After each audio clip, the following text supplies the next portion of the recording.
will we have spirit bodies or spiritual bodies? At 1 Corinthians chapter 15, verse 44, the Apostle Paul wrote this. He's referring to the body, it is sown a natural body, it is raised a spiritual body.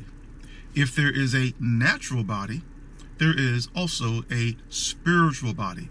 Now, what is the Apostle Paul talking about there?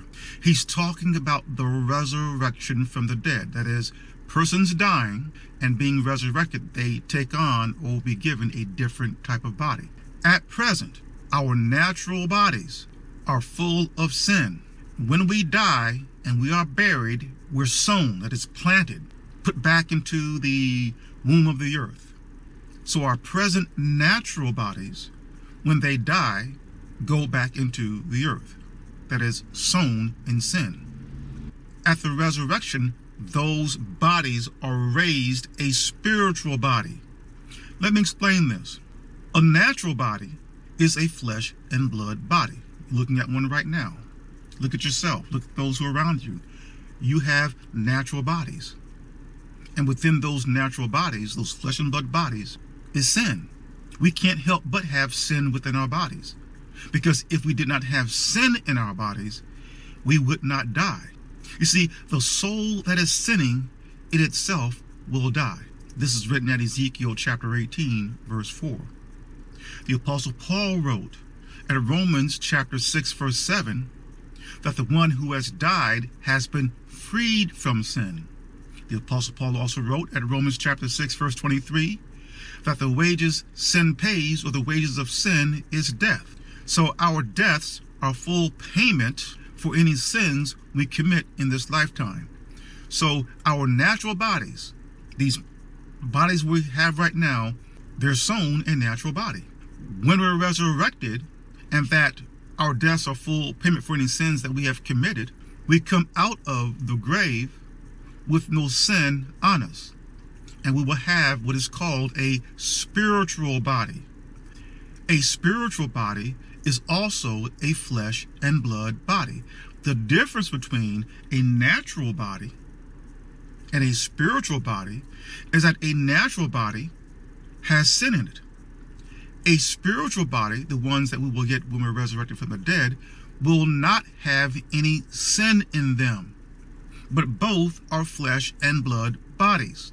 Many people think that they're going to take on a spirit body. There's a difference between a body that is a spirit body and a spiritual body.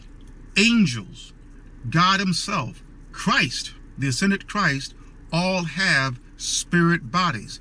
Spirit bodies are invisible. You cannot see a spirit body.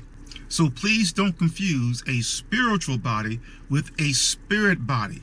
When God created the first man, Adam, Adam was created a flesh and blood human being. He was given a body that had no sin in it. So Adam was created with a spiritual body. When Adam disobeyed God and ate the fruit from the tree of the knowledge of good and bad, Adam took on a natural body.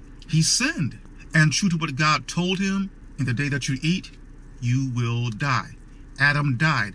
Adam's body lies someplace on the earth, buried or sown as a natural body. When Adam has his resurrection, Adam will be raised with a spiritual body, the body that he had prior to him sinning against God.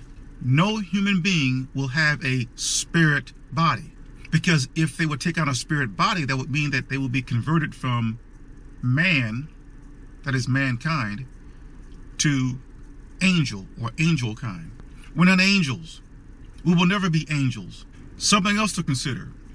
Jesus' friend Lazarus had died. Lazarus spent about 4 days in his tomb.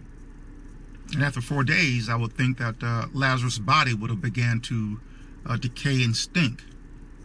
Yet, when Jesus resurrected Lazarus from the dead, did Lazarus come out of his tomb an invisible being? No. Lazarus came out of his tomb a flesh and blood man.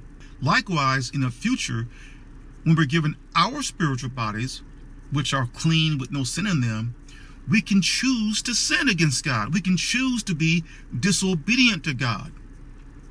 And that is what the devil, when he's released from his abyssing of 1,000 years in future days, will be very aggressive in getting us to do. Sinning against God to taint and tarnish those perfect spiritual bodies. So no, we will not be given a spirit body because we're not spirits. We will be given a spiritual body, a perfect body with no sin in it. This is R. Jerome Harris, the disciple. Thank you for listening.